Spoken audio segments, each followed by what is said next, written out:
막판에 수급이 약간은 변하기는 했는데요. 오늘장 한번 분석해 보겠습니다. 토마토 투자클럽의 김영일 전문가 연결해 보겠습니다. 안녕하세요. 네, 반갑습니다. 김영희 전문가입니다. 네, 오늘장 한마디부터 알려주세요.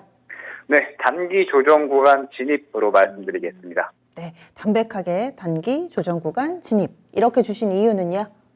네, 오늘 우리 시장 상당히 약세 흐름이 나오면서 마무리가 됐습니다. 주말간에 그래도 선방했던 미증시에 비하면 상당히 조금 아쉬운 모습이다라고 볼 수가 있는데 이러한 모습들은 사실 우리 증시가 그동안에 다른 증시에 비해서 상대적으로 또 견조한 모습을 잘 보였었잖아요. 그러면서 이제 그동안의 상승이 굉장히 좀 잘 나왔었기 때문에 그로 인해서 이제 조정이 나올 때가 된 상태에서 여러 가지 이슈로 인해서 자연스럽게 조정이 나오고 있는 상태다라고 봐야 될 것 같습니다. 먼저 주말간에 보게 되면 계속적으로 연준의 강경한 발언들이 이어져서 나오고 있죠. 블러드 여는 총재는 금리 목표치를 원래 이제 한 5% 정도로 다들 이제 예상을 하고 있는데 5%대가 아니라 7%대로 올려야 된다라고 이제 발언을 한다라든지 혹은 이제 12월 자이언트 스텝에 대해서도 여전히 테이블 위에 남아 있다라고 이제 또 연준의 이 인원들이 발언을 하는 등 계속적으로 이 매파적인 발언들을 이어나가고 있는 그러한 상태입니다. 다만 이제 미증시가 이 부분에 대해서 그렇게 큰 반응을 보이지 않았었던 이유는 아무래도 시장에서 너무 많이 이야기가 되어 왔었던 부분이 있고 그러면서 어찌됐든 이 CPI 지수 자체는 이번에 또 굉장히 잘 나왔기 때문에 오히려 버텨주는 모습이 좀 나왔다라고 볼 수 있었을 것 같아요. 다만 이제 우리 증시가 조금 이 민감하게 반응을 한 부분에 대해서는 그동안의 이 상승폭으로 인해서 조정이 나올 타이밍이 됐고 그렇기 때문에 이 부분에 대해서 또 어느 정도 원인으로 작용을 한 것 같습니다. 그러면서 추가적으로 또 이야기가 나온 게 하나 있죠. 무엇이냐라고 했을 때 이 중국의 코로나 확진세를 예를 들 수가 있을 것 같아요. 최근에 이제 중국에서 코로나 확진자가 지속적으로 증가하고 있다라는 이야기가 또 스멀스멀 나오기 시작했죠. 그러면서 이 규제에 대한 불안감이 다시 작용을 하고 있는 그런 상태인데 이번에도 6개월 만에 코로나 관련해서 사망자가 발생을 했습니다. 약 한 3명 정도 이제 발생을 했는데 그에 따라서 이제 이 광저우 일부 지역은 5일간 봉쇄하기로 결정이 된 상태죠. 그러면서 다시 한번 이 봉쇄 그리고 이 규제가 또 강화되는 것이 아니냐 하는 이런 우려감들이 어느 정도 또 더해가고 있는 상태입니다. 중국 증시가 이제 이런 부분에 대해서 또 반응을 하다 보니 아시아 증시도 약간은 추가적으로 또 조정이 나올 수 있겠구나 하는 그런 이제 우려감이 감도는 그런 상태다라고 봐주시면 될 것 같아요.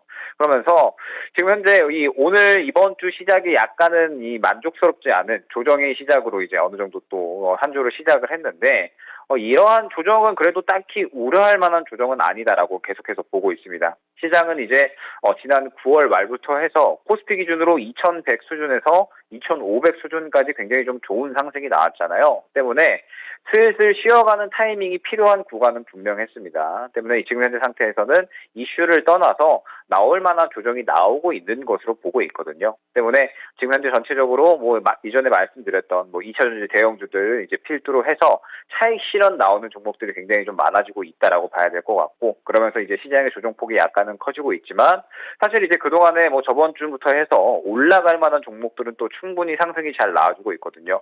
이제 추가적으로 네옴시티라든지 로봇 관련주들 그다음에 컨텐츠 그다음에 엔터 3사라든지 이러한 이 올라갈 만한 종목들은 충분히 또 잘 올라와 주고 있는 그런 시장이기 때문에 어느 정도 이 시장은 충분히 이 매매할 만한 환경은 유지될 것이다라고 보고 있습니다. 그러면서 시장이 살짝 꺾이는 상태에서 약간 또 이 우려스러울 만한 부분은 외국인들의 매매 동향이 살짝 또 순매도로 바뀌기는 했거든요. 다만 이제 하락을 멈추고 이제 저점을 잡는 구간이 분명하게 나올 것이다라고 보고 있고 그렇게 된다라고 했을 때 이 바닥을 잡아주면 다시 한번 또 외국인은 이 순매도에 향해서 어느 정도 또 다시 매수를 하는 그러한 수급이 또 긍정적으로 들어와 줄 것으로 보고 있기 때문에 지금 현재 이 조정은 나올 만한 조정이 나오는 상태이니 너무 큰 걱정은 할 필요가 없다 정도로 말씀드릴 수 있을 것 같습니다. 조정이 나올 때 나온 것이다. 그리고 사실 지금 말씀해주신 조정의 재료 같은 경우도 새로운 것들이 아니라 조정받을 때 되면은 안 좋은 쪽이 좀 더 부각되고 그리고 반등할 때쯤 되면은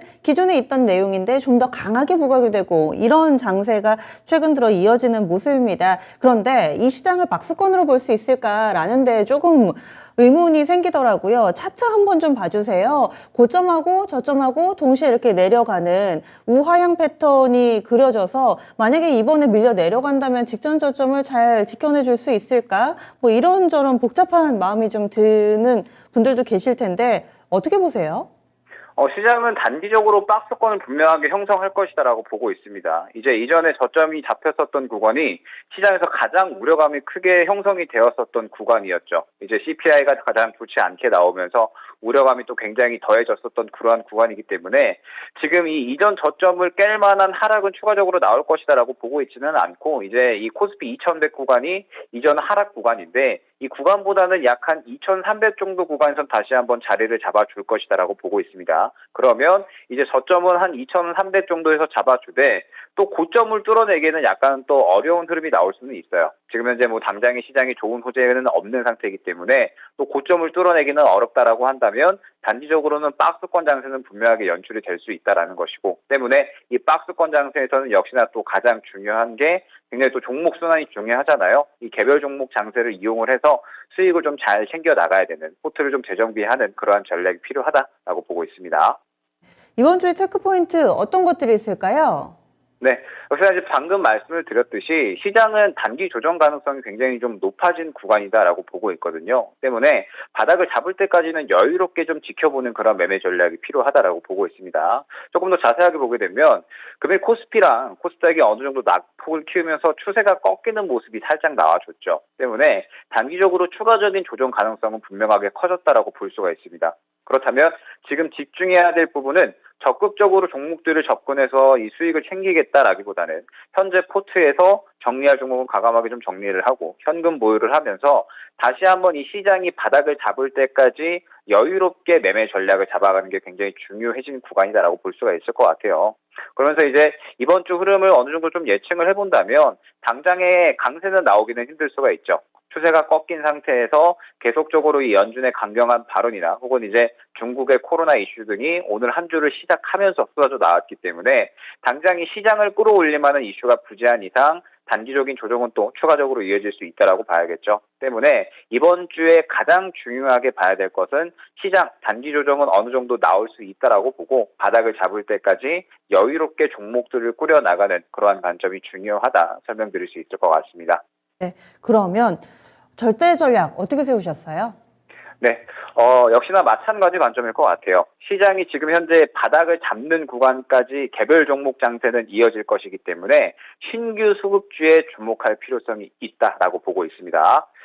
자, 이제 말씀드렸듯이 시장은 현재 단기적인 조정 가능성이 상당히 높아진 그 구간입니다. 그런데 오늘 시장의 특성을 보게 되면 사실 이 종목들이 전체적으로 차익 실현이 나오면서 지수 자체는 떨어지기는 하지만 이슈가 있는 종목들, 뭐 예를 들면 컨텐츠 쪽도 될 수가 있겠고요. 그다음에 뭐 일부 개별주들 전체적으로 시장과 무관하게 좋은 상승을 보이는 종목들은 꽤나 많았다라고 생각이 됩니다. 때문에 이러한 부분 자체가 앞서서 많이 강조드렸었던 부분이죠. 대형주에서 중소형주로 수급이 넘어가면서 개별 종목 장세 시장이 연출이 될 것이다 말씀을 드렸었던 부분이 기억이 나고 이제 이러한 장세가 이제 펼쳐지고 있다라고 보시면 될 것 같습니다. 그렇기 때문에 지금 현재 상태에서 시작이 바닥을 잡을 때까지는 이제 우리가 여태까지 좀 수익을 챙겨왔었던 종목들 있잖아요.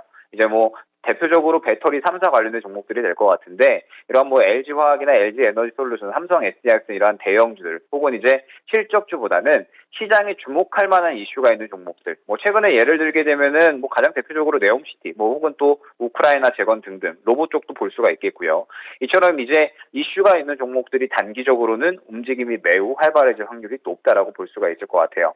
시장이 조정 가능성이 높아졌으니 당연히 대금 자체는 또 다시 줄어들 수밖에 없을 것이고 그러다 보니까는 이슈가 있는 종목들이 또 더더욱 수급이 쏠릴 수밖에 없겠죠. 때문에 여전히 전략적인 부분은 큰 변함은 없습니다. 계속적으로 이 시장이 당장에 큰 이슈가 없는 상태에서 당장에 호재가 없는 상태에서 조정이 나오고 있으니까 이제 개별 종목 장세로 완전히 들어섰다라고 판단을 해주셔야 됩니다. 때문에 지금 현재 구간에서는 시장이 바닥을 잡을 때까지는 계속적으로 이제 이 시장을 이겨낼 수 있을 만한 어떤 개별적인 이슈를 보유한 종목들 그러면서 수급이 쏠리는 새롭게 또 수급이 들어가는 종목들이 또 시장 시장에서 어떤 이 시장과 무관하게 강세를 보이는 그런 종목들이 될 수가 있을 것 같고요. 이러한 종목들을 단기적인 트레이딩 관점으로 또 접근을 하게 된다면 충분히 이 시장을 바닥을 잡을 때까지는 또 수익을 챙겨갈 수 있을 만한 그런 매매 전략을 잘 꾸려나갈 수 있을 것이다 생각이 됩니다. 개별 종목 플레이인데 여기서 신규 수주급 이 부분에 주목하고 계시군요. 알겠습니다.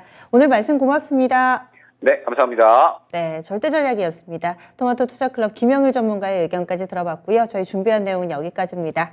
지금까지 다양한 투자 펀드에 대한 도움 말씀드렸습니다. 종목의 상승 하락을 보장하지는 않습니다. 내 종목 어떡하나 좀 다른 종목 대비 많이 밀렸다 싶으시다면요. 바로 이어진 진짜 쉬운 진단 시간 진단 의뢰해 보시기 바랍니다. 여러분의 눈높이에 맞춰서 친절하게 알려드릴 거예요. 저는 내일 다시 찾아뵙겠습니다. 고맙습니다.